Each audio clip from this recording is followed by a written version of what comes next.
Area under the curve. जो graph था उसमें मीनिंग क्या क्या है, तो पहला में लिखते हैं ऑन पीवी डायग्राम। अगर पीवी डायग्राम में हम लोग एरिया की बात करेंगे, एक्चुअली क्या है ना कि बहुत सारा डिटेल्स है, तो डिटेल्स है तो उतना डिटेल्स में हम अभी डेप्थ में नहीं जाना चाह रहे हैं। हम चाह रहे हैं कि आपको पटाख से सवाल बनाने लायक हम बना दें कि सवाल आईआईटी में कैसे बन जाए, तो उसके लिए लेकिन थोड़ा सा तो चाहिए। जैसे मानते हैं कि ये पीवी डायग्राम है, ठीक है, तो ये पीवी डायग्राम है और मान लेते हैं कि ये कोई कर्व है इस तरह से, लेटस से इसका कि हम यहाँ से ये V2 है और यहाँ से हम लोग वॉल्यूम V1 बोलते हैं। तो स्वाभाविक है कि एरिया अगर हम बात करेंगे तो पीवी डायग्राम के अंडर में जो एरिया होगा ये कुछ ये एरिया होगा, ठीक है।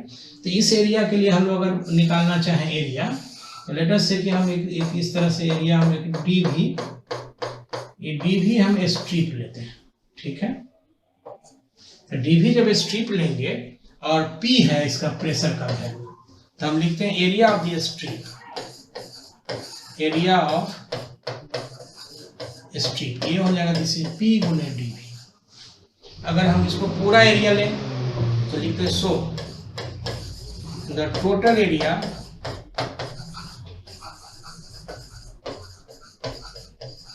Under the curve,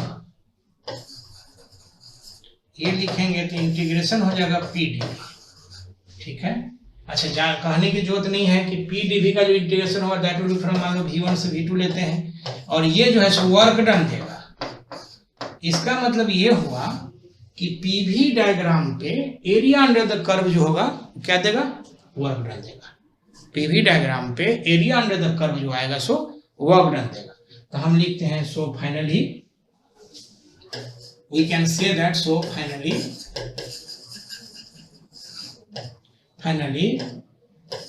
the area under the curve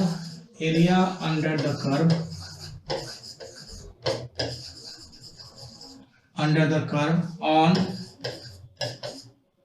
PV diagram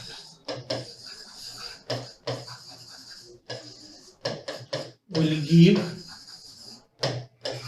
the value of work done, ठीक है। उसी तरह से हम अगर लिखना चाहें तो लिखते हैं ऑन VT डायग्राम। हालांकि पीवी डायग्राम के अलावा और कोई बहुत चीज नहीं देगा। हम VT डायग्राम, मान लो जैसे ये T है और ये V है, इस तरह का कोई कर्व है, हम इसमें अगर स्ट्रिप ले लेते हैं, ठीक है, तो ये आ जाएगा एरिया ऑफ स्ट्रिप, ये आ जाएगा V गुने DT। या अगर हम उलट दें, इसमें T इधर रखें इधर लिखें, या T गुने DV। No any physical meaning, no any physical meaning, कहने का मतलब इसका कोई एरिया का कोई बहुत मतलब है नहीं, ठीक है। उसी तरह से लिखे on PT diagram, on PT diagram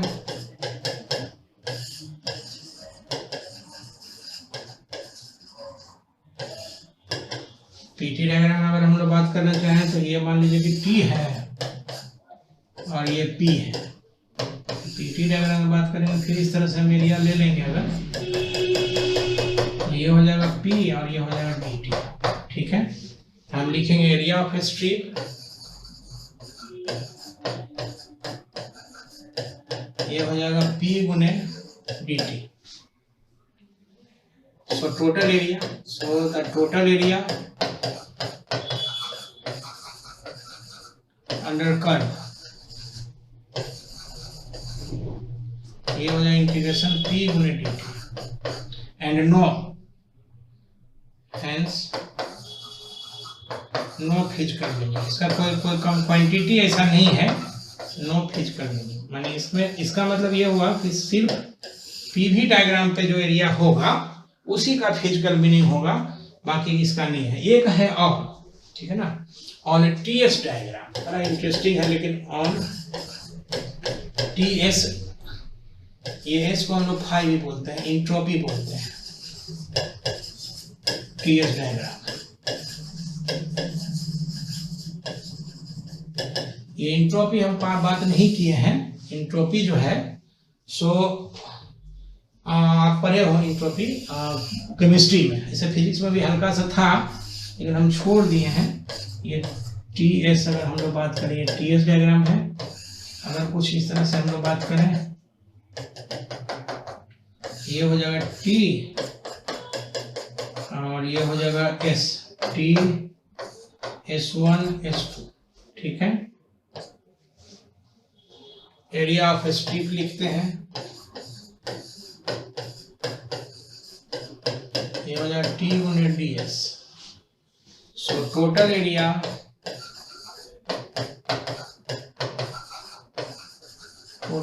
under the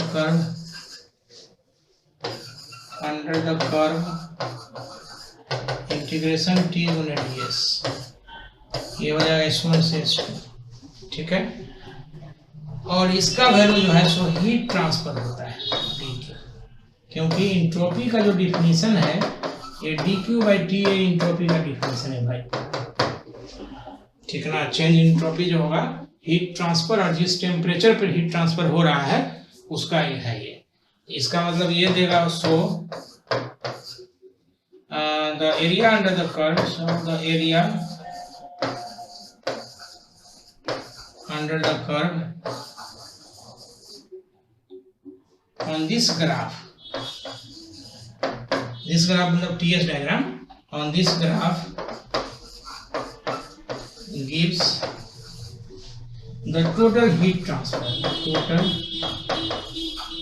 अगर TS डायग्राम अगर मान लो धोखा से दे दिया IIT, तो हीट ट्रांसफर का वैल्यू डायरेक्ट मिल जाएगा टोटल हीट ट्रांसफर, ठीक है।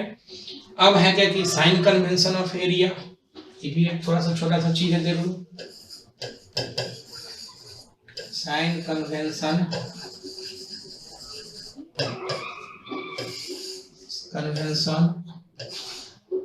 ऑफ एरिया और पीवी डायग्राम।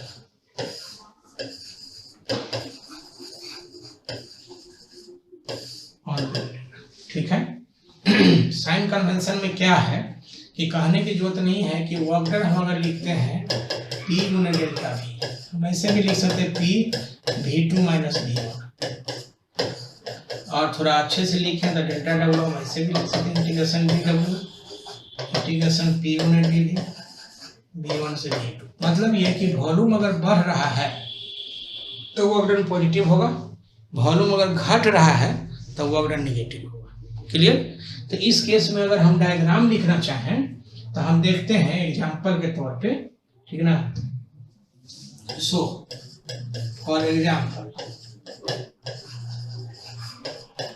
अगर एग्जांपल के लिए हम लोग बात करना चाहें, जैसे लेट अस से एग्जांपल हुआ,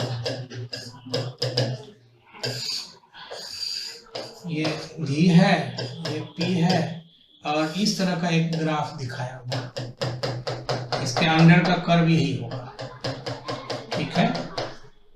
V1 V2 कहने की जरूरत नहीं है कि इसमें वॉल्यूम बढ़ रहा है, तो जो भी एरिया जो होगा सो ये अंडर द कर्व जो एरिया आएगा, ये जो एरिया अंडर द कर्व आएगा ये पॉजिटिव होगा, तो इसका dW > 0। इसी तरह से अगर हम देखना चाहें, मान लो कि ये V है और ये P है,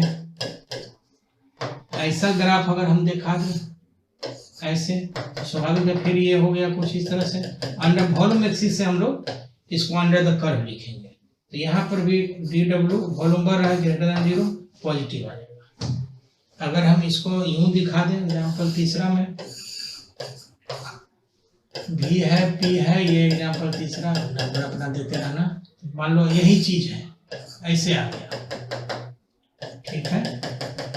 तो वॉल्यूम घट रहा है, कहने की जरूरत नहीं है कि वो अपना नेगेटिव, ठीक है। या मान लो एग्जांपल जो है सो चौथा, अगर यही कुछ है V है और P है ऐसे, मान लो ऐसे है, इसमें भी वॉल्यूम बढ़ रहा है। ये कहने दिखाई दे रहा है कि यहाँ पे V1 इनिशियल है और तीर लगा हुआ है, तो ये V1 है और V2 है, तो V2 बढ़ गया। इसका वर्क डन जो है सो पॉजिटिव हो जाए, चूंकि एक्सपेंशन हो रहा है।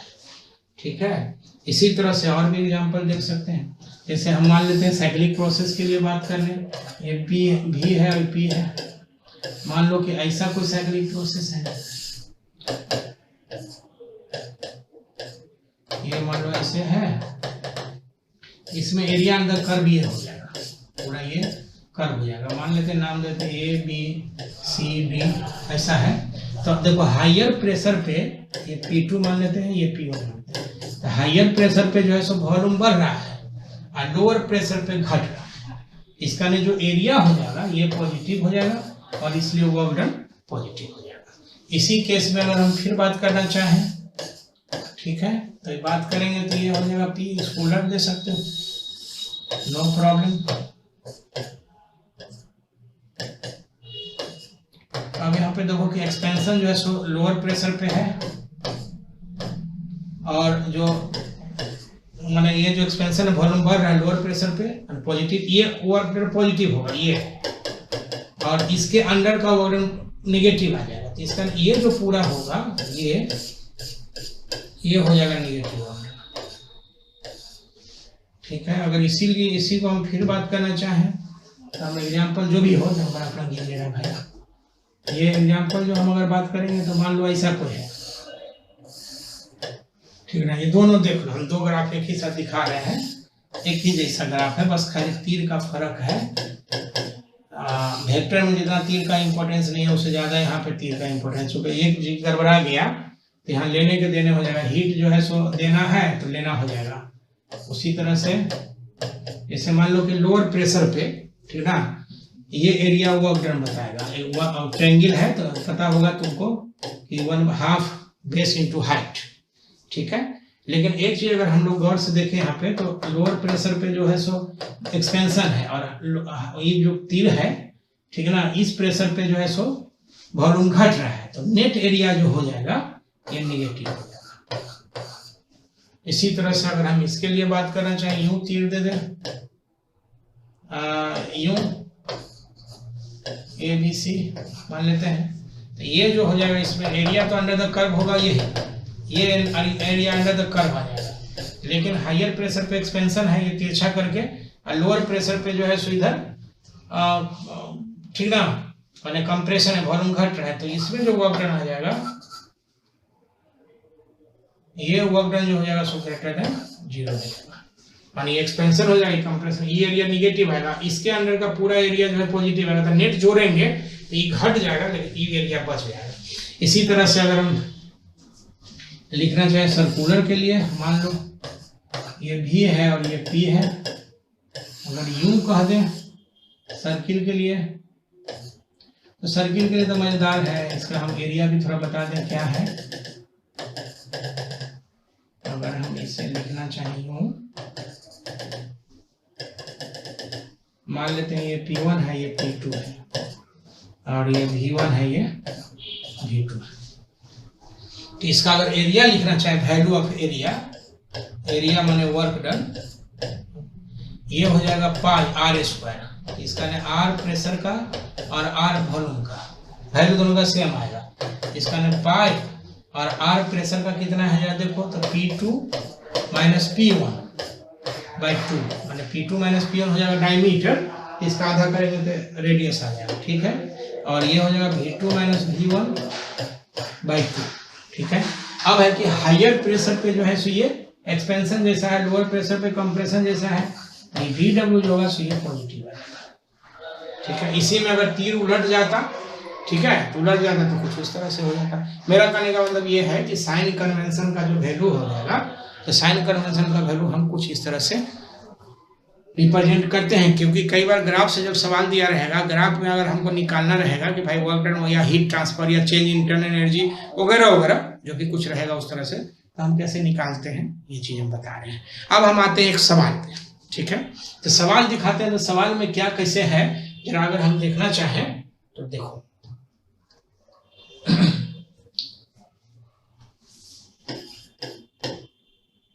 2 moles of a monoatomic ideal gas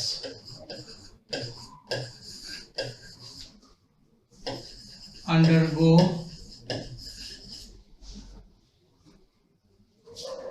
a cyclic process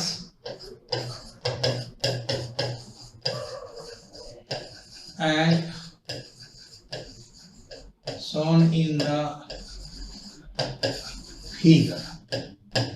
ठीक है, मान लो फिगर हम इस पे लिख दें, लिखा रहता है बढ़िया से IIT वगैरह में। पीवी डायग्राम, ये पी है,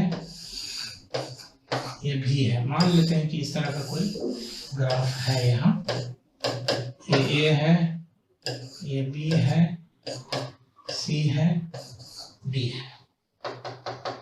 एक वॉल्यूम जो है सो मीटर क्यूब में दिया हुआ है, कई बार सीसी में भी रहता है तो मीटर क्यूब में कन्वर्ट कर देंगे, नो प्रॉब्लम। ये मान लो कि 0.2, ये 0.4 मीटर क्यूब है। और ये जो है सो किलो न्यूटन पर मीटर स्क्वायर में दिया हुआ है। ठीक है, ये मान लो कि 8 है और ये जो है सो 12 ऐसे लिखा हुआ है। 2 moles of a monoatomic ideal gas undergo a cyclic process as shown in the figure। Figure में दिखाया हुआ है। ठीक है, अब कहता है क्या क्या। ठीक है, तो फाइंड दे करके डैश लिखते हैं। पहला work done in each process,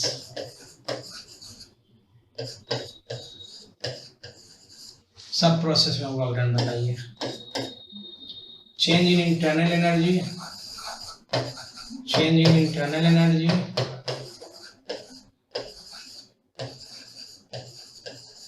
energy in each process.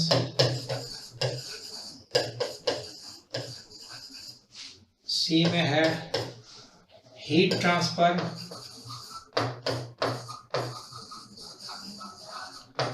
In each process. ठीक है, डी में है मोलर हीट कैपेसिटी, हालांकि इसमें चलो ठीक है, molar heat capacity of each process. E में ड्रॉ पीवी डायग्राम दिया हुआ है। ठीक है, तो कहेगा VT एंड PT डायग्राम।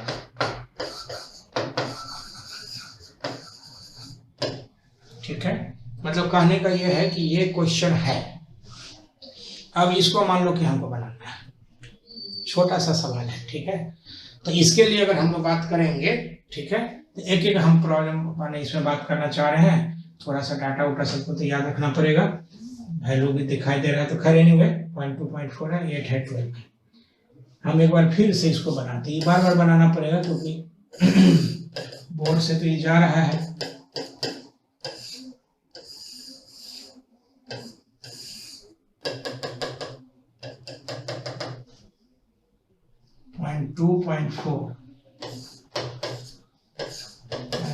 ये हो जाएगा मीटर क्यूब,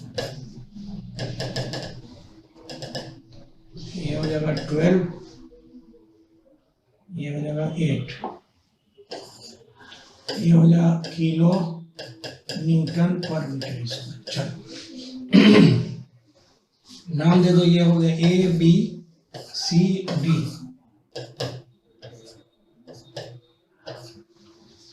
अब इसमें जो है कि ग्राफ बनाने का जो तरीका है, इस तरीका में क्या है कि ग्राफ देख करके ये समझना पड़ेगा कि कौन सा प्रोसेस है। और हम जितना प्रोसेस पढ़ाए हैं उससे ज़्यादा नहीं रहेगा, ये 100 नहीं 200% गारंटी है कि उतने ही प्रोसेस को घुमा फिरा के, जैसे पीवी डायग्राम है ना, तो हो सकता है ये PT डायग्राम हो, हम दिखाएंगे आगे, हो सकता है ये VT डायग्राम हो।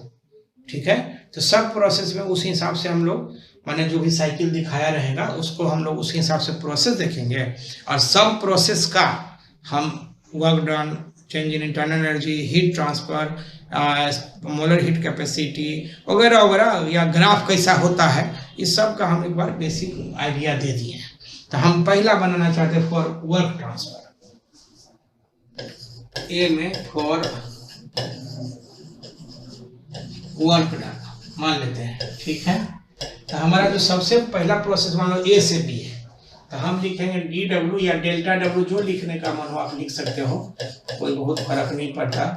ये हो जाएगा ए डेल्टा डब्ल्यू। अब देखो यहाँ पे गौर से कि ये 0.2 है, ये वॉल्यूम कांस्टेंट वाला लाइन है। अब ये कह सकते हो कि हम वॉल्यूम कांस्टेंट कैसे समझेंगे, तो हमको लगता है एडवांस के लिए इतना आइडिया होगा, मैंने वो तो हम बच्चा जैसा जब पढ़ाएंगे तो हम बच्चा के क्लास में तो हम बच्चा बना 11 12 हम इस तरह से कर लेंगे। तो ये अगर वॉल्यूम कांस्टेंट है तो वॉल्यूम कांस्टेंट में वर्क डन 0 होता है, कहने की जरूरत नहीं है। उसी तरह से अगर हम लोग वर्क डन लिखे डेल्टा डब्ल्यू मान लेते हैं बी से सी में, बी से सी में जो है सो यहाँ से क्लियर है, ठीक है। क्लियर क्या है कि वो आइसोबारिक प्रोसेस, आइसोबारिक माने प्रेशर कांस्टेंट है, तो प्रेशर कांस्टेंट में जो वर्क डन होता है ये P गुने डेल्टा V होता है। तो ये हो जाएगा P का मतलब 12 और डेल्टा V का मतलब हो जाएगा 0.4 माइनस 0.2, तो ये हो जाएगा 12 गुने 0.2 किलो माने 10⁻³ जूल, मतलब ये हो जाएगा 2.4 गुने 10⁻³ जूल, ठीक है। हम सिंबॉलिकली भी लिख सकते थे, ज्यादा ठीक होता, लेकिन ये नहीं हुआ। फिर जो है सो डेल्टा डब्ल्यू अगर हम लिख दें सी से बी,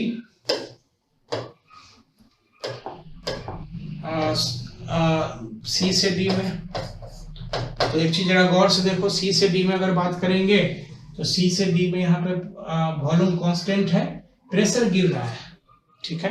तो इसका मतलब वॉल्यूम कांस्टेंट हुआ तो वर्क डन फिर 0, और वर्क डन लिखते हैं डी से ए में, तो डी से ए में लिखेंगे, फिर प्रेशर कांस्टेंट है तो P गुने डेल्टा V, और इसको थोड़ा अच्छे से लिखें तो 8 गुने VA माइनस VB। ये देखो हमेशा जो चेंज होता है ये हमेशा फाइनल माइनस इनिशियल होता है, तो ये तीर बता रहा है कि इनिशियल वॉल्यूम D पे है और फाइनल वॉल्यूम A पे है, तो इसलिए हम लिखेंगे VA minus VD, VA minus VD लिखते हैं इसमें VD, ठीक है। इसका हो जाएगा 8 गुने 0.2 माइनस 0.4 गुने 10⁻³ जूल, किलो न्यूटन है तो किलो का 10⁻³ हो गया, न्यूटन गुने मीटर आ जाएगा, उधर मीटर क्यों है, उधर मीटर स्क्वायर है, तो गुना हुआ तो न्यूटन मीटर, उसको जूल लिखते हैं। इसका मतलब ये आ जाएगा माइनस 8 गुना 16 1.6 गुने 10⁻³ जूल, मतलब इसमें वर्क डन निगेटिव हो, क्लियर। तो ये टोटल वर्क डन मिल गया। इसी तरह से हम लोग नेट वर्क डन, अगर हालांकि क्वेश्चन में पूछा नहीं है, लेकिन अगर नेट वर्क डन हम जानना चाहें, ठीक है, तो नेट वर्क डन के लिए बात करेंगे, यहाँ स्टार करके लिख देते हैं क्योंकि पूछा नहीं है, लेकिन आपको सवाल है तो, और net work done, net work done बनाने का आपके पास 2 तरीका है। एक मेथड फर्स्ट है, मेथड फर्स्ट क्या है कि टोटल वर्क डन हम निकाल लेंगे, तो डेल्टा डब्ल्यू ए से B plus delta W B से C plus delta W C से D plus delta W D से A, and this is equal to ये 0 प्लस ये 3.2 आया था इंटू 10⁻³, हाँ ये 0 माइनस 1.6 इंटू 10⁻³ दिक्कत लगे तो एक बार हम देख लेते हैं, हाँ यही है, ठीक है। इसका मतलब this comes to 1.6 into 10⁻³ joule, ये नेट वर्क डन आएगा और पॉजिटिव आएगा। इसी को हम मेथड 2 अगर देखना चाहें, मेथड 2, तो मेथड 2 में क्या है कि चूंकि पीवी डायग्राम है तो एरिया अंडर द कर्व जो होगा, सिंस द गिवन डायग्राम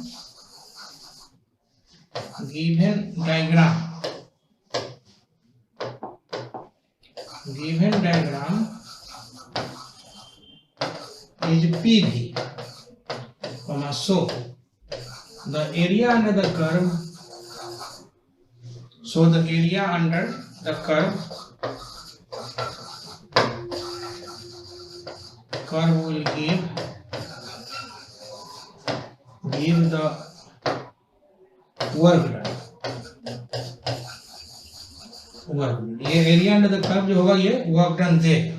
इसका मतलब ये हो गया कि एरिया अगर हम लोग लिखना चाहें, दिस इंप्लाइज कि वर्क डन बराबर लिखेंगे, तो रेक्टेंगुलर है तो एरिया लिखेंगे कैसे, ये 12 माइनस 8 गुने 0.4 माइनस 0.2, ठीक है।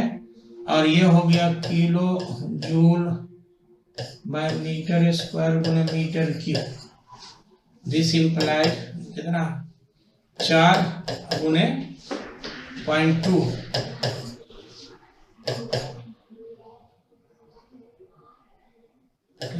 3 जूल किलो, सॉरी ये किलो न्यूटन था ना, किलो न्यूटन, ठीक है। न्यूटन मीटर में जगह तो जूल आ जाएगा। तो कितना आया था, घट गया 3.2, सॉरी 2.4 था ना, तो ये हो जाएगा दिस इज 2.4।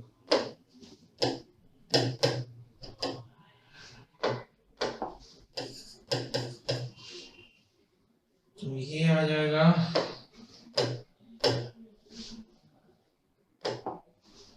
0.8, ठीक है। अब ठीक है,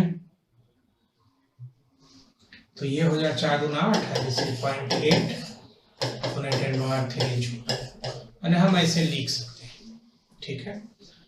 अब है कि पॉजिटिव होगा कि निगेटिव होगा, तो इस पे ग्राफ जो दिया हुआ है उस ग्राफ से हम लोग देख लेंगे।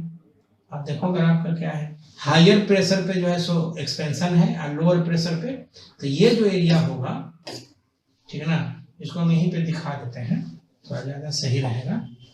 और यहाँ पे, ठीक है ना, ये हो जाएगा V, ये हो जाएगा P।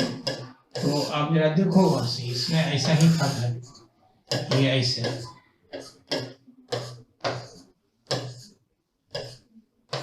तो ये जो होगा सो ये एरिया अंडर द कर्व जो आएगा, तो हायर प्रेशर पे जो है डिग्री को हम लिखा रहे हैं कि इस तरह से, ये पॉजिटिव होगा तो ये पॉजिटिव आ गया। मैंने इसमें एरिया में दिक्कत ये है, ठीक है ना, कि पॉजिटिव नेगेटिव जल्दी पता नहीं चलता है, तो फिर इस हिसाब से हम लोग पॉजिटिव नेगेटिव बात करेंगे।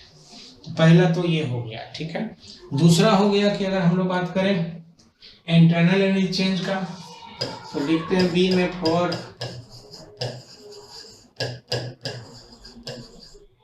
Internal energy change. तो इंटरनल एनर्जी चेंज के लिए लिखेंगे, फिर एक बार अगर आप ड्रॉ कर लेते हैं थोड़ा सुविधा हो जाएगी देखते देख के बनाने में, क्योंकि तो चला जाता है दूसरे पेज में।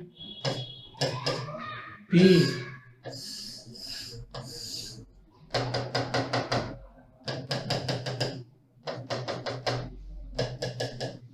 ये था 4, सॉरी ये था 12,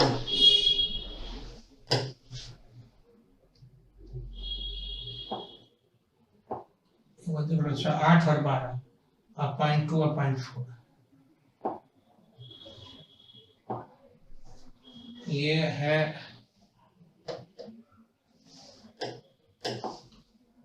8, 12, 0.2, 0.4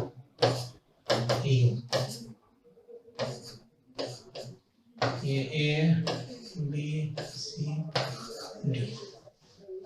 अब इसमें हम लिखते हैं डेल्टा A से B, change in internal energy, इसका मतलब हो जाएगा NCV डेल्टा T। तो ये हो जाएगा, टेम्परेचर तो दिया नहीं, तो नहीं दिया तो हम निकालेंगे। ये 2 मोल है, ये है R बटा गामा माइनस 1, और ये हो जाएगा TB माइनस TCA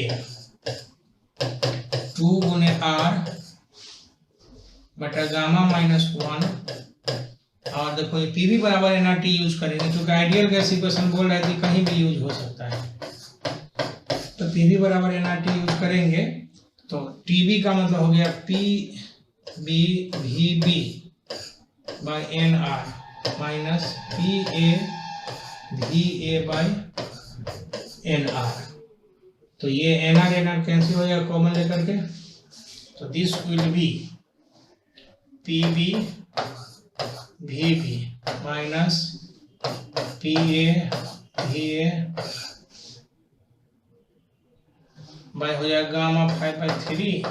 मोनोएटॉमिक बोल रहा है, तो इसलिए गामा का वैल्यू जो है सो मोनोएटॉमिक के लिए 5/3 हो जाएगा। और PA भी आप देख सकते हो, प्रेशर जो है सो मैंने इसको आप थोड़ा अच्छे से लिखना चाहें तो PB 12 गुने 0.2 माइनस 8 गुने 0.4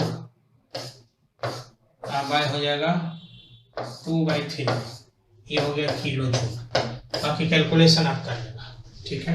इसी तरह से हम लोग इंटरनल एनर्जी B से C में निकाल लेंगे, C से D में और D से A में। हम फिर एक बार निकाल के दिखाते हैं पूरा को सवाल मैंने सॉल्व करके। मामला ये है कि फिर ग्राफ चाहिए, ठीक ना। तो चलो एक बार फिर से ग्राफ ड्रॉ करते हैं। VP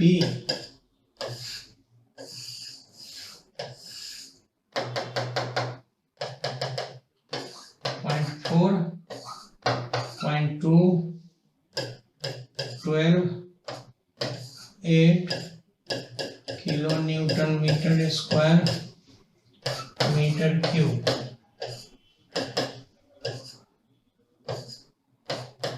यही चीज है। तो उसके बाद अब है कि ABCD, तो डेल्टा EB से C, डेल्टा EB से C, तो ये NR गामा -1 TC - TB। हम डायरेक्ट लिखेंगे NR का फार्मूला करके, PC VC - PB VB by gamma -1 and this is PC। Pressure है 12 गुने 0.4 माइनस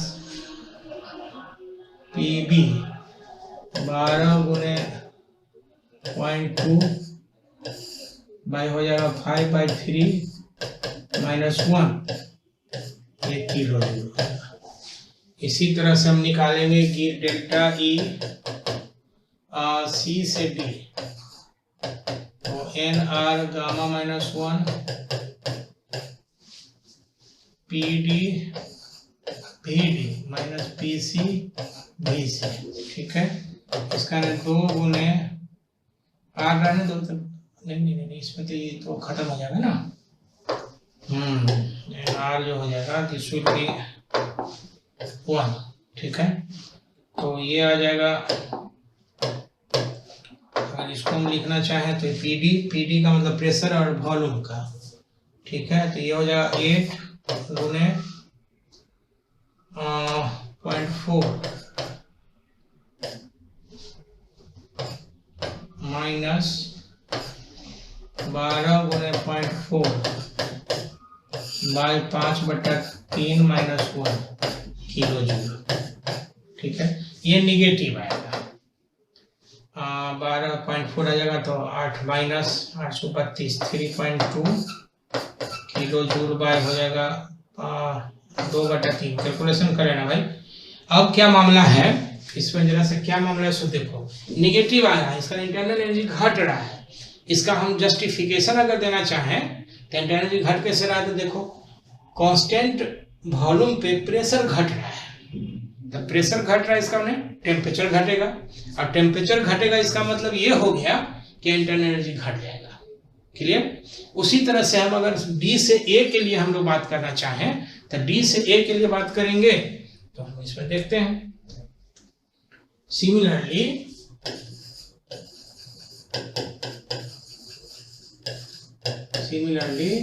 डेल्टा E लिखते हैं D से A, चेंज इन डेल्टा है पर इस प्रोसेस में, तो ये हो जाएगा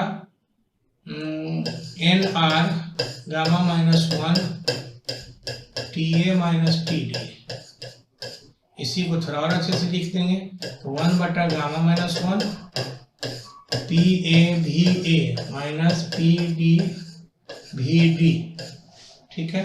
वैल्यू रखना चाहो तो रख लो, 1 हो जाएगा ये 5/3 -1 PA था 8 और 0.2, तो 8 गुने 0.2 माइनस PD, तो 8 गुने 0.4 किलो जूल।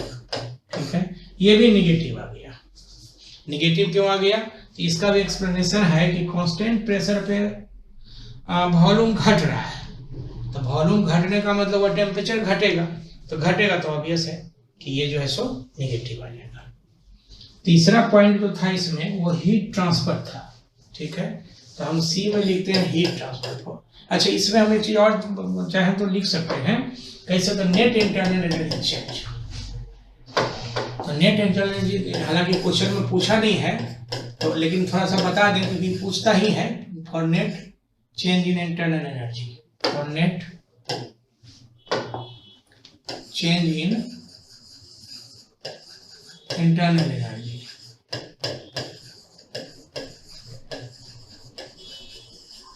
Internal energy.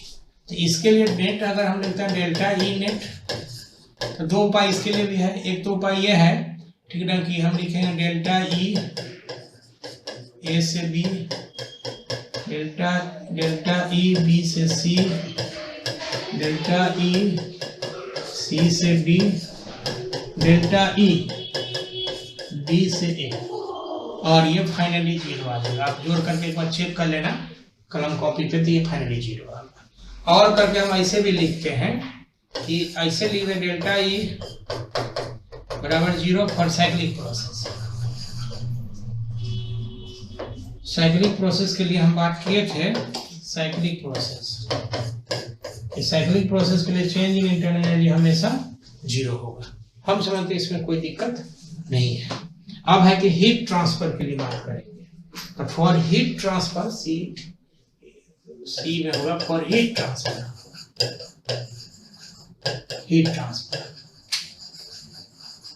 अगर हीट ट्रांसफर के लिए बात करेंगे तो फिर एक बार हम लोग बात कर लेते हैं इसमें, ठीक है ना। ऐसे हीट ट्रांसफर कोई अपना फार्मूला तो होता नहीं है।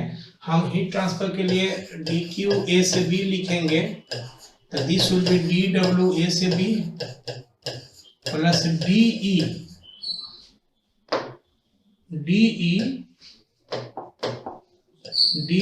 ए से बी। तो इस प्रोसेस में डी डब्ल्यू तो जीरो है, डी का वैल्यू जो होगा ए से बी में हम लोग कैलकुलेट किए हैं, एक बार दिखा देते हैं कि क्या है। डी में डी का मतलब ए से बी में है, दिस इज कितना आया? अच्छा, कैलकुलेशन नहीं हुआ, ये हो गया 12×24 832।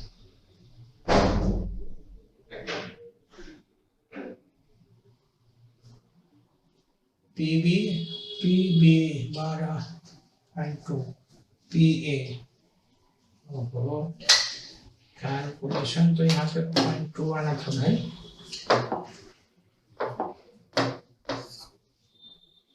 तो हो जाएगा 8, मैंने जो भी होगा इसमें कैलकुलेशन कर लेंगे। 12/4 0.8, ठीक ना। 0.8 जो आ जाएगा बाई 2/3,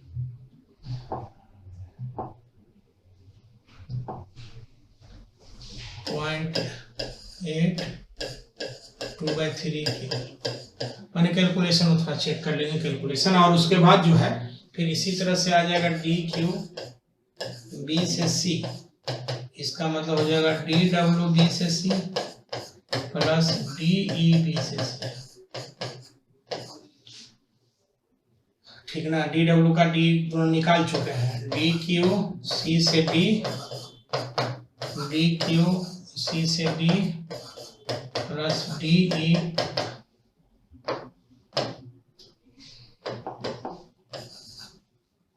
सी से D, and D Q D से ए बराबर डी डब्ल्यू डी से ए प्लस डी ई डी से ए। अगर क्वेश्चन में कहा दे कि नेट हीट ट्रांसफर निकालिए, तो फॉर, हालांकि क्वेश्चन पूछा नहीं है, और नेट हीट ट्रांसफर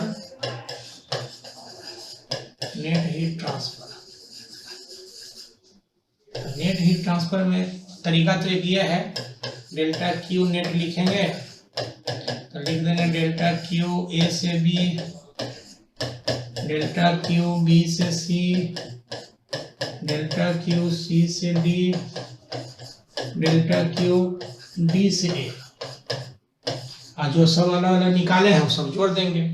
या एक तरीका सबसे आसान है कि फ्रॉम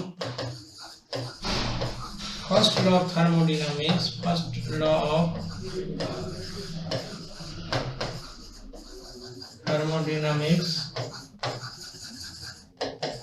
तो ये जो टोटल हीट ट्रांसफर था, ये टोटल हीट वर्क ट्रांसफर के बराबर होगा। इसका डेल्टा डब्ल्यू नेट अगर निकाल लिए, क्योंकि इंटरनल एनर्जी जो चेंज हो जाएगा साइक्लिक प्रोसेस के लिए, and it will be zero. हम इस तरह से निकाल सकते हैं, ठीक है। अब है क्या कि इसका ग्राफ अगर हम लोग बात करना चाहें, ग्राफिकल डी में ग्राफ ड्राइंग, ठीक है ना, तो ग्राफ ड्राइंग लिखते हैं on VT diagram let us से। तो पहले हम इस ग्राफ को एक बार ड्रॉ करेंगे फिर से, और ये ग्राफ से ग्राफ है, थोड़ा सा हम लोग प्रिकॉशन और एनालिसिस रखेंगे। मैंने हम कैसे ड्रॉ करते हैं, एक्चुअली हम सवाल बनाना कम, समझाना ज्यादा चाह रहे हैं कि हम आप कैसे बना लोगे, ठीक ना। तो मान लो कि इस तरह का है, तो पहला प्रोसेस जो है, अगर हम इसको वीटी डायग्राम पे ड्रॉ करते हैं लेटर से, तो वीटी डायग्राम पे तो अगर टी इधर मान लें, वी इधर मान लें, हम इसको टीवी डायग्राम भी कर सकते हैं, दिखाते हैं। तो अगर हम इसमें देखें तो जरा गौर से देखते हैं कि ये ए से बी में वॉल्यूम कांस्टेंट है। अच्छा, वॉल्यूम कांस्टेंट है, लेकिन वॉल्यूम का वैल्यू जो है ये 0.2 है, और यहाँ पे एक और वॉल्यूम कांस्टेंट है जिसका वैल्यू 0.4 है। इसका मतलब ये वाला वैल्यू ज्यादा है और ये वाला वैल्यू कम है। तो हम वॉल्यूम कांस्टेंट का 2 लाइन ड्रॉ करेंगे इसमें, पहले 2 लाइन ड्रॉ कर दिए, ठीक है। सिंपल है, ये 0.2 वाला है तो ये 0.2 वाला लाइन आ जाएगा, और ये 0.4 वाला है तो 0.4 वाला आ जाएगा। अब इसमें हम तीर अभी नहीं लगाए हैं, ठीक है। अब है कि अगर हम टेम्परेचर के लिए बात करें तो जरा देखो कि ये जो है सो वॉल्यूम कांस्टेंट वाला लाइन जो है, तो वॉल्यूम कांस्टेंट जो है सो वीटी डायग्राम पे तो लाइन आ गया। अब है कि प्रेशर कांस्टेंट, तो प्रेशर कांस्टेंट अगर वीटी डायग्राम पे ड्रॉ करेंगे तो आप देखो आइसोबारिक प्रोसेस में, तो ये ओरिजिन से जाता हुआ एक कर्व है, आप देख लो उसमें बताया हुआ है। तो ओरिजिन से जाता हुआ कर्व है का मतलब ये एक लाइन ये होगा और यहाँ से एक लाइन ये हो जाएगा, ठीक है। इसका मतलब इस ग्राफ को देखो, हम ग्राफ करना मैंने ड्रॉ करना सिखा रहे हैं कि हम कैसे ड्रॉ करेंगे, ठीक है। तो अब क्या है कि तो पहले इसे गलत ड्रॉ हो गया, तो इसको हम थोड़ा ठीक करते हैं। ठीक करते हैं का मतलब ये है, माने इसको हम जो है सो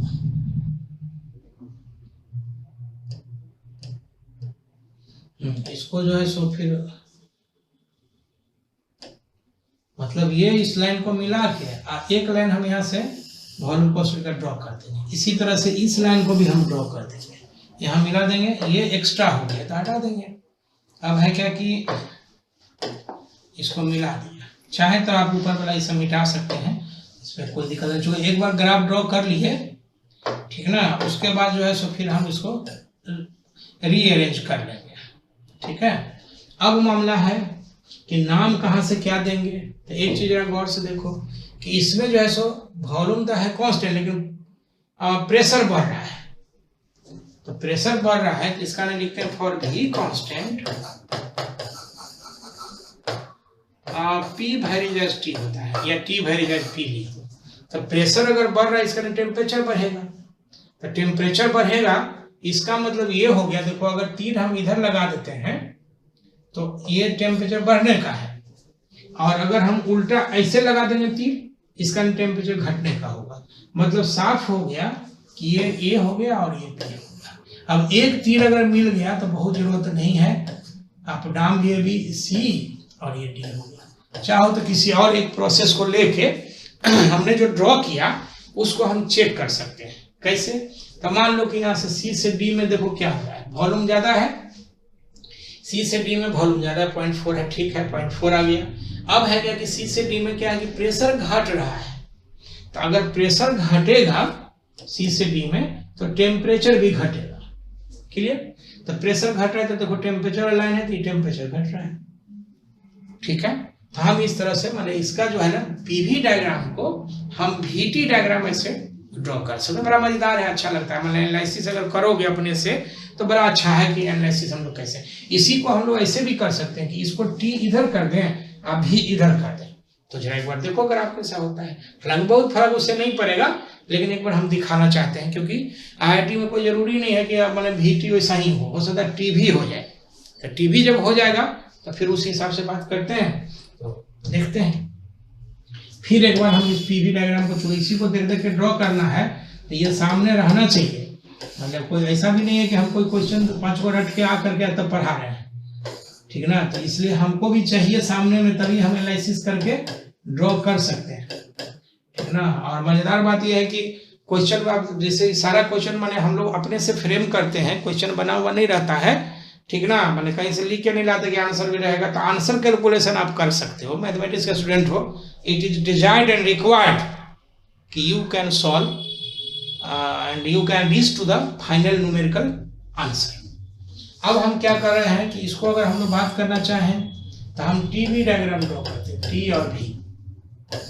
देखो उससे तो कोई फर्क नहीं पड़ता कि टीवी हो कि VT हो, लेकिन 2 लाइन ऐसा जाएगा, ठीक है। और ये से पास करता है, ये कौन सा लाइन होगा, तब प्रेशर कांस्टेंट वाला लाइन होगा। चूंकि पहले जो ग्राफ बताए हैं उसमें ये क्लियर है कि टीवी डायग्राम पे या VT डायग्राम पे प्रेशर कांस्टेंट का जो लाइन होता है वो ऑरिजिन से पास करता हुआ जाता है। अब है क्या कि वॉल्यूम कांस्टेंट का लाइन, तब वॉल्यूम कांस्टेंट का लाइन जरा देखो गौर से, ये ऐसा लाइन आएगा, ये कुछ इस तरह से आएगा, ऐसा वॉल्यूम कांस्टेंट माने यूं।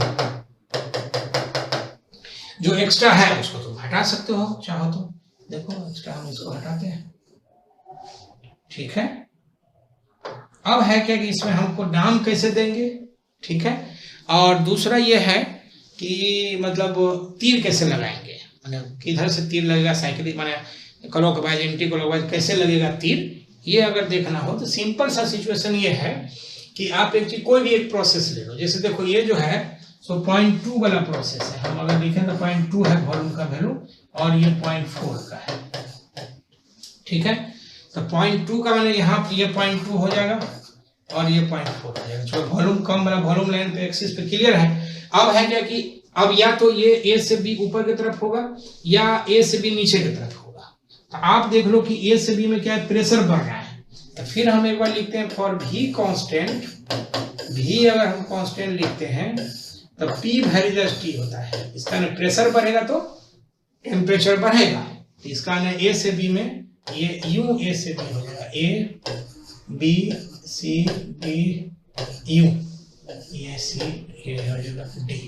हमारा कहने का सेंस ये है कि बहुत डिफिकल्ट नहीं है, थोड़ा सा अंडरस्टैंडिंग चाहिए।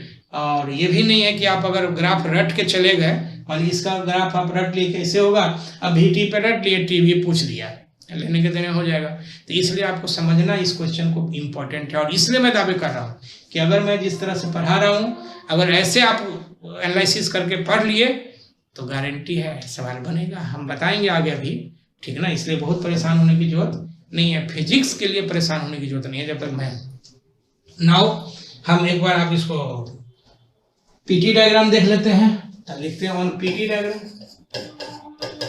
On PT diagram. तो आप PT डायग्राम पे देखेंगे, फिर एक बार ग्राफ हमको ड्रॉ करना पड़ेगा। ये हो गया V, ये हो गया P, कुछ ऐसा ग्राफ है, ये A B C D। इस वैल्यू की बहुत जरूरत नहीं है, लेकिन खैर नहीं होती। PT डायग्राम में हम लोग क्या करते हैं कि हम इसी में 2 डायग्राम ड्रॉ करते हैं, ठीक ना। छोटे छोटे थोड़ा सा डायग्राम, इसको T बोल देते हैं, इसको P बोल देते हैं। अब एक चीज जरा गौर से देखो कि PT डायग्राम में माने ये चीज V गायब है, तो इसमें V गायब है तो ये ऑरिजिन से पास करता हुआ 2 स्ट्रेट लाइन होगा, क्योंकि वॉल्यूम कांस्टेंट वाला लाइन है। तो हम यहाँ से अगर लेंगे तो ऑरिजिन से पास करता हुआ 2 स्ट्रेट लाइन ले लेते हैं। देखिए टेम्परेचर कांस्टेंट का नहीं है इसमें लाइन, लेकिन प्रेशर कांस्टेंट का लाइन है। तो प्रेशर कांस्टेंट का लाइन होगा तो 2 प्रेशर कांस्टेंट का लाइन हम इसमें ड्रॉ कर दिए इस तरह से। जो एक्स्ट्रा है आप चाहो तो रहने दो, नहीं तो चाहो तो उसको मिटा दो। तो मिटा देते हैं, हम देखते हैं इधर से, ये जो है सो एक्स्ट्रा यूं मिट गया, यहाँ से ये एक्स्ट्रा जो है सो ये मिट गया। अब क्या है इसमें, ठीक है ना, कि नाम इसका कैसे देंगे और माने तीर किधर रहेगा, ठीक है। तो हम प्रेशर के लिए लाइन एगो देखो प्रेशर कांस्टेंट था, नीचे वाला प्रेशर है तो पॉइंट ए है, ये तो पॉइंट ए हो गया डिफाइंड प्रेशर का, और ये हायर प्रेशर हो गया, ये पॉइंट हो गया बी, ये तो बी हो गया, क्योंकि देखो यहाँ प्रेशर जो है यहाँ पे, ठीक है ना, यहाँ लोअर प्रेशर पे है, ये हायर प्रेशर पे है, तो यहाँ पे प्रेशर कांस्टेंट वाला ये दो लाइन हुआ, तो ये लोअर पे हो गया, ये हायर पे हो गया। अब मामला क्या है कि अगर ये हो गया ए और ये बी, तब तो ऐसे भी हम लोग सी और डी कर सकते हैं, नो प्रॉब्लम। तो सी और डी करेंगे, ठीक है, तो सिंपल है कि ये आ जाएगा तीर, अब तीर भी तो अपने आप लग जाएगा, ABCD मिल ही गया। ऐसे हम एक बार तीर को एनालिसिस कर लेंगे, चेक कर लेंगे। तो चेक कैसे करेंगे इसे देखो, मान लो डी से ए प्रोसेस हम चुनते हैं, तो इसमें क्या कर रहा है कि डी से ए जो है ये प्रेशर कांस्टेंट है और टेम्परेचर घट रहा है, ठीक है। तो ये पता है कि प्रेशर कांस्टेंट के लिए फॉर पी कांस्टेंट भी वेरी हो जाएगा, इसका ना अगर ये घटेगा तो भी घटेगा, कोई बात नहीं है। मतलब डी से ए जरा एक बार देख लो, तो डी से हमें प्रेशर कांस्टेंट है और वॉल्यूम इधर से इधर घट रहा है, तो वॉल्यूम अगर घट रहा है तो यहाँ पे सही है, ठीक है। अब इसको हम चाहे तो टीपी डायग्राम भी हम ड्रॉ कर सकते हैं। तो टीपी डायग्राम अगर ड्रॉ करेंगे तो जरा देखो क्या होता है। टीपी डायग्राम अगर ड्रॉ करते हैं तो हम देखते हैं टीपी डायग्राम, ये हो गया पी, ये हो गया टी, या कुछ भी हो, इसमें दो लाइन तो जाएगा ही जाएगा, ओरिजिन से पास करता हुआ, इसमें कोई दिक्कत नहीं है। इस ग्राफ को हम सामने एक बार फिर से रखना चाहेंगे, क्योंकि सामने ग्राफ रहेगा तो अच्छा रहेगा।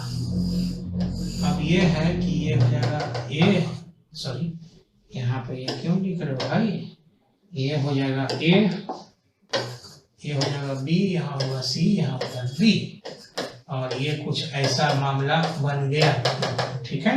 अब है क्या कि इसमें देखो कांस्टेंट प्रेशर वाला लाइन है, तो कांस्टेंट प्रेशर वाला लाइन है तो दो लाइन हम प्रेशर वाला खींच देते हैं, बाकी जो है उसको हम चाहें तो मिटा दें, नहीं तो आप रहने दे सकते हो, कोई बात नहीं है, ठीक ना। हमें बहुत परेशान होने की समय जरूरत नहीं है, कॉन्सेप्ट आना चाहिए।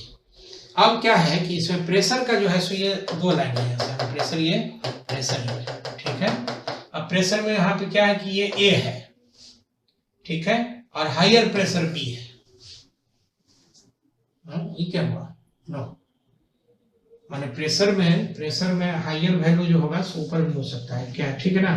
तो हम अगर लिखना चाहते हैं इसमें प्रेशर कांस्टेंट, तो ए से इसको थोड़ा सा देखना पड़ेगा भाई, अच्छे से देखना पड़ेगा। अच्छे से कैसे एनालिसिस करेंगे, तीर लगाना होगा, पॉइंट लिखना होगा। तो हम अगर बात करते हैं इसमें, तो ये कहाँ है, ये तो है तुम्हारा लगता था कितना था 8 12, और शायद ये 4 और ये 12 था, ठीक है। तो 4 12 जो है सो क्या है कि 4 जो है प्रेशर का ए पे है और डी पे है। अब मामला ये है कि यहाँ ए भी हो सकता है, बी भी हो सकता है, ठीक है। उसी तरह से ये जो 12 है, तो 12 बी पे भी है, ये 12 वाला लाइन है और ये 8 वाला लाइन है, एक बार चेक कर लेना डाटा पे, ठीक ना। तो अब 12 जो है सो बी यहाँ भी हो सकता है और सी बी भी हो सकता है और सी भी हो सकता है, कौन सा होगा। तो हम इसमें एक सिंपल सा लाइन देख लेते हैं। अब एक चीज गौर से देखो यहाँ पे, ठीक है, कि आइसोबारिक है, ए आई बी से सी, ठीक है। तो बी से सी कांस्टेंट प्रेशर, ए से बी है वॉल्यूम कांस्टेंट, तो ए से बी ऑरिजिन से पास करता हो जाएगा, ए से बी, ये ऐसे आपको ये कैसे लिख दिए। तो इसको प्रूव करने ABCD, इसको प्रूव करने के लिए बहुत सारा तरीका है। एक तो ये तरीका है, शायद याद होगा स्लोप जब हम बताए थे टीपी डायग्राम पे, तो हम उससे भी एक बार फॉर स्लोप उससे भी बात करते हैं, ठीक है। तो PV बराबर था NRT, तो ये जो था सो DP भी बाहर था, कांस्टेंट प्रेशर कांस्टेंट था, तो प्रेशर कांस्टेंट था, तो हम अगर लिखेंगे इसके लिए P गुने टीपी डायग्राम ना, वॉल्यूम कांस्टेंट लाइन है, वॉल्यूम स्लोप तो एंगुलर जो है सो वॉल्यूम कांस्टेंट वाला लाइन आएगा, ठीक है।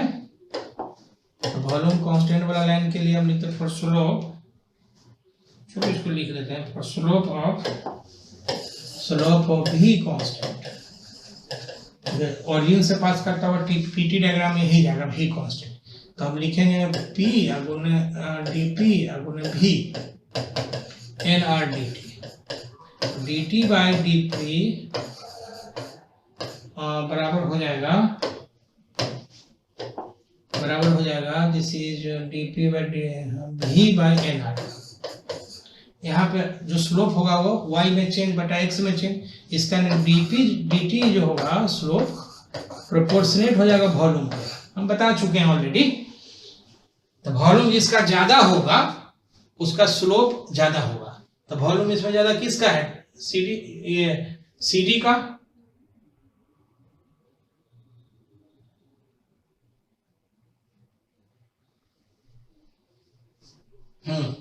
तो वॉल्यूम अगर ज्यादा है CD का, तो हम लोगों का ये जो आ जाएगा सो C से D में क्या है, C से D में जो है सो प्रेशर घटा, टेम्परेचर घटेगा, तो C से D में टेम्परेचर घट रहा है, लेकिन वॉल्यूम ज्यादा है तो स्लोप भी ज्यादा होगा। दिस इंप्लाइज कि इसमें जो तीर लग गया, ये तीर लग गया गड़बड़ क्या लग गया, C से D ऐसे होगा भाई, इसीलिए बोलते हैं कि थोड़ा एनालिसिस जरूरी है। हाँ,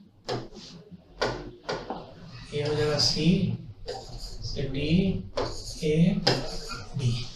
आप ये स्लोप के हिसाब से भी आप चेक कर सकते हो, पिछला ग्राफ जो था उसको भी हम लोग स्लोप के हिसाब से चेक कर सकते हैं कि जिसका वॉल्यूम चूंकि उसमें उल्टा था, ठीक है ना, उल्टा था इसलिए कि वो जो dt change in temperature by change in volume था, प्रेशर था, तो dt बाई डी पी ऊपीटी तो उलट जाएगा। पिछला ग्राफ को अगर हम एक बार चेक करना चाहें तो हम देखो एक बार चेक करके दिखाते हैं, ठीक है। इसमें जो हमारा स्लोप हो जाएगा, एक बार चेक कर लो भाई, स्लोप हो जाएगा dp बाई dt, ये एन आर बाई भी हो जाएगा। इसका स्लोप जो होगा dp by dt proportionate 1 by भी, माने इनवर्सली प्रोपोर्शनल, जिसका वॉल्यूम ज्यादा होगा उसका स्लोप कम होगा। तो स्लोप देखो वॉल्यूम किसका ज्यादा है, C से D वाला प्रोसेस का, तो इसका स्लोप कम है। देखो ये ठीक है, ये ग्राफ सही ड्रॉ किया हुआ है, ये इसका यूं है, ठीक ना, तो C से D हो गया। बाकी C से D में अगर देखना चाहें क्या देख सकते हैं, तो टेम्परेचर घट रहा है, तो इसमें प्रेशर घट रहा है तो टेम्परेचर घट रहा है। मतलब ये मोटा मोटी डिस्कशन है, और हम जो बात कर रहे हैं तो हम इस तरह से बात इसलिए करना चाह रहे हैं कि आपको हम सिखा दें, ठीक है ना। सिखाने का सिर्फ फायदा क्या होगा ना कि आप खुद भी पॉइंट्स देख के एनालिसिस कर सकते हो कि हमको किस जगह पे कैसे पढ़ना है, किस जगह पे कैसे सवाल, और 3-4 सवाल अगर हम ऐसा बता दिए तो ये गारंटी है कि एनालिसिस का तरीका आ जाएगा। अगर एनालिसिस का तरीका आ गया तो मामला खत्म हो जाएगा, और हम ये उम्मीद करते हैं कि सवाल समझ में आया होगा। फिर हम दूसरा सवाल करेंगे, तीसरा सवाल करेंगे, तो देखते हैं उसमें सवाल का कैसे क्या होता है। Thank you.